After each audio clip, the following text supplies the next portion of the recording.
What up, everybody? It's Jay Coffee Talk back with another one, guys. Tapping in live. Like doing these lives, man.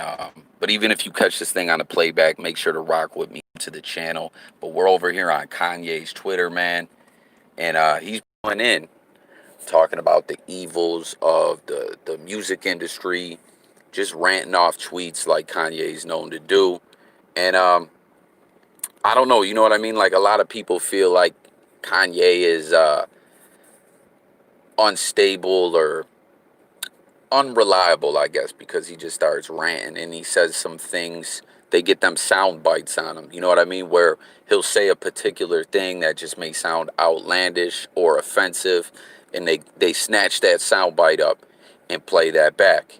And Kanye is definitely guilty of saying some off the wall things from time to time, but it doesn't mean the rest of the ish that he's talking about ain't reliable. You know what I mean? Smash them likes for me, guys. Smash them likes.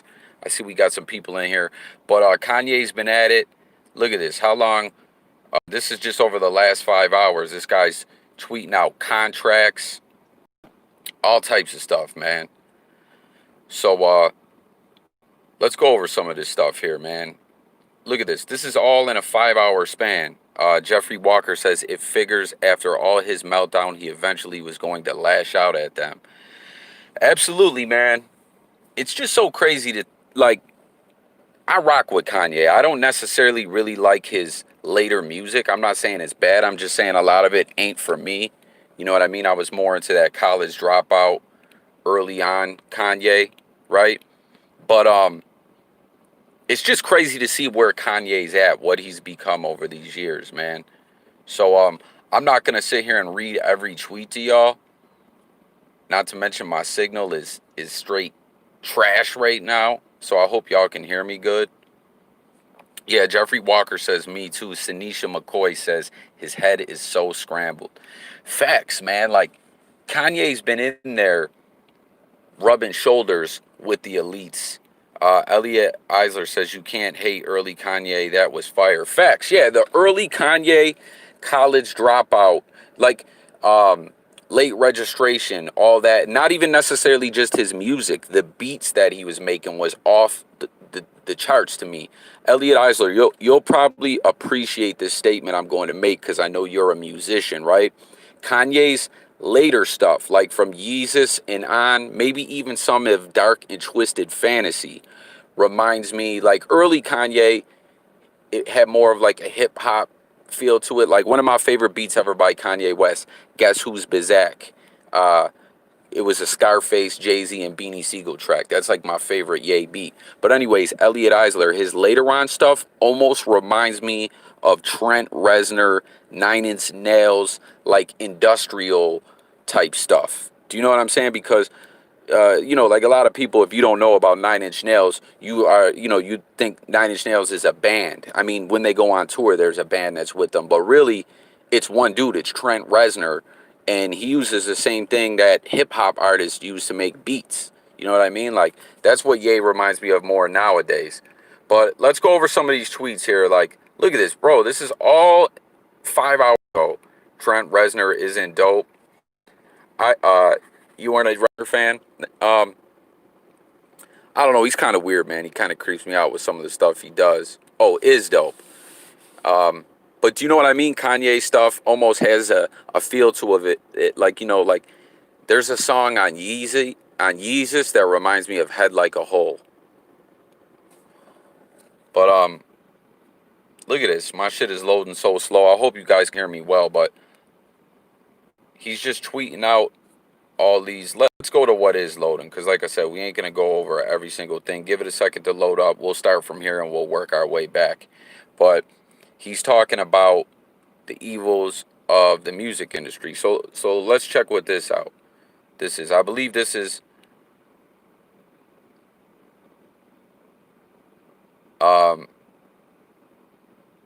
see, this is all like some legal mumbo jumbo here in a contract, but I'm just going to read one random paragraph of this. It says, without limiting any other rights of RAF It is specifically understood and agreed that in the event of grantor's dissolution of the liquidation of grantor's assets or filing of petition in bankruptcy or insolvency or for an arrangement or reorganization by or against grantor or in the event of the appointment of the receiver or a trustee for all or a portion of grantor's property, or if grantor shall make an assignment for the benefit of creditors or commit any act for or in bankruptcy or become insolvent, or if grantor shall fail to fulfill its obligations under this agreement, RAF shall have the option by notice to grantor either to terminate the term of this agreement or require that the artist render artist personal service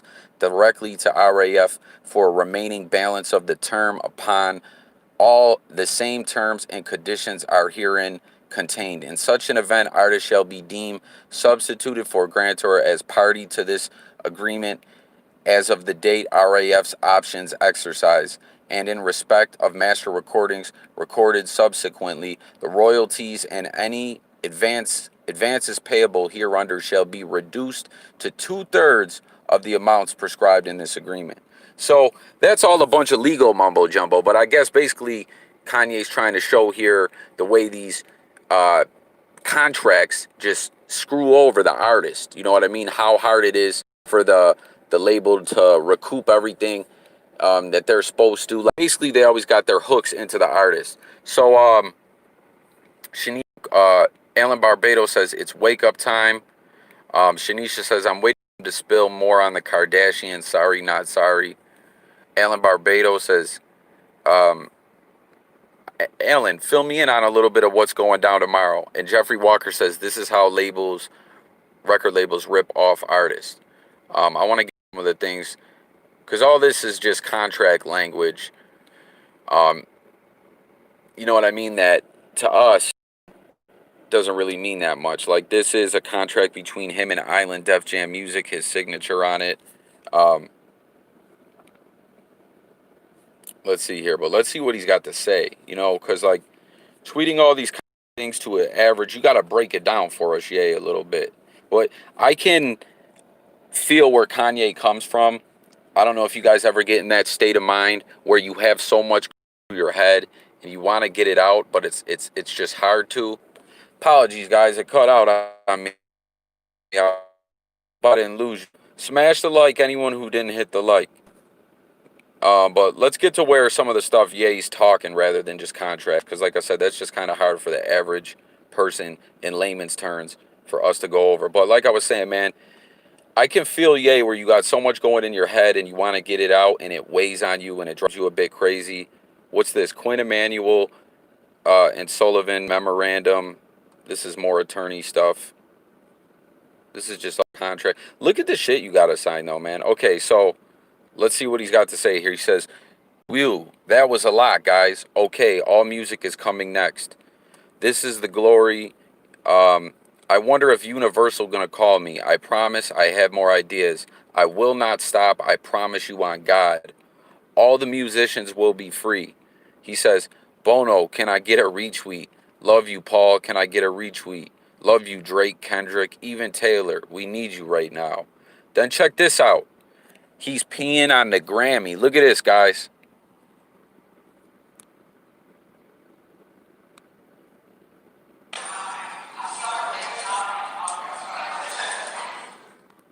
Yo, he's peeing on his Grammy, man. That's wild, right? Then look at, he says, "Trust me, I won't stop until all is fair. Trust me," from Nat Ye, a.k.a. Baby Putin. He says, "In the spirit of my godfather, Irving, and his best friend, Robert." And then what's this say? From Hit Boy, let's go.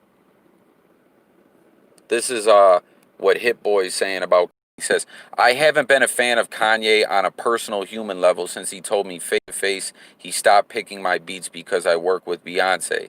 This is after produce Dudes in Paris, Click, and a myriad of other song projects for him and his label Good Music in the 2 years I was signed with them. This is something I can't agree with though. UMPG has held me in the last three lawyers I've hired have referred to as the worst publishing contract they've ever seen since I was 19 years old. I'm 33 now and have multiple Grammys, produced a lot of your favorite artists' biggest songs on top of turning in over 450 plus records since I first signed, and UMPG still doesn't have it in them to simply be fair. If they're doing this to me with all I've accomplished through hard work, I can only imagine the kids who don't have big placements, proper guidance. If I have to be the one to get blackballed for telling the truth and trying to set the next generation free, then so be it. By the way, I produced 10 plus joints on the current number one album in the country, Detroit 2 by Big Sean. Um, UMPG, Polo the Don, Jody Agerson, I am Walter Jones, and the company who's helping me on the management side. Rock Nation, let's fix this. Slave deals are still very real / rampant in 2020. Universal Music Group. So Universal, um, you guys see, even if you make content online, like on YouTube or anything, they'll claim the rights to stuff. They don't, fair use. They don't abide by fair use. Like, it's just wild, man. But what I don't understand is why a lot of these artists still sign these deals knowing all this. Like, I was just talking with the artist the other day, and he was like, he had a big hit from like back in 2016. And I was like, man, I'm surprised that track didn't get you signed. And the dude was like it was an independent rapper who had a big hit that went viral, and then the game got on a remix of it. Right? It's by this one rapper, y'all probably heard of him. His name is Bad Seed. He's from Compton, right? And he's just an independent dude on the block making music. He had a big hit song called Put It On Peas. The game was feeling it, so the game got on the remix.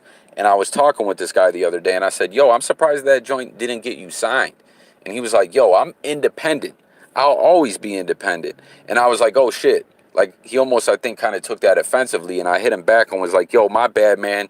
I forget that independent is almost kind of the way to go, but just from a normal mind state, like me being a person who doesn't make music, that's what I look at. Like, if you have a hit song, my mentality's telling me, oh, did you get signed? Like, that's an accomplishment. But a lot of these artists are like, nah, man, that's trash, you know? But the hard thing is figuring out how to monetize whatever you're making. That's why a lot of people turn to record companies, is to, try to get it monetized what they're doing. And then they're like, oh, we'll show you how to do it, but we're going to take the majority of it and just break you off with a little of something. And then we want a piece of everything you put out for the rest of your life, basically. That's how they do it. So he says, hi, guys, trust me, we will not stop. Hit Boy first to stand up. I didn't have a problem with him producing for Beyonce. I had a problem with the fact he was signed to me and I didn't know, but I knew Jay and Beyonce and Hit Boy, just for clarity. Only museum quality. I don't know, he's just showing off his furniture. And then he says 90% of the record contracts on the planet are still on a royalty. A standard record deal is a trap to never have you recoup. And there's all these hidden costs like the distribution fees many labels put in their contracts to make even more money off our work without even trying. So I don't know, man. In the age of the internet, man, maybe this could finally end. I don't know. You know what I mean? A lot of these artists, like, you got to get like I say, guys, I have sources, people I talk to within the music industry, but I'm no expert, right? But what people got to do when they sign a contract, you got to get a lawyer from outside of the world. You know what I mean? Like, you can't get the lawyer that everyone else in the music industry used. You know what I mean? Because a lot of those lawyers play for that team, you know? But I just want to see what anyone had to say to Ye peeing on the Grammy. Look, 36.7 replies. He's asking for a retweet from Bono. That's funny. But I just want to see what everyone was saying to him doing that peeing on the Grammy. And then I won't hold y'all. I just want to see if there's any artists in here saying anything. He is right. If you don't play ball with them, you don't get the record deal. I'm glad he did. Yeah, man, it's a dirty game, man. Billy Corbin from the Smashing Pumpkins is in the replies. He says, "I hear you, man. Trump is into this sort of thing." That's what Billy Corbin had to say. Um, but Alan, what's going on tomorrow, man? I want to know. Um, Nicolo says, "Sir, please, this is Wendy's."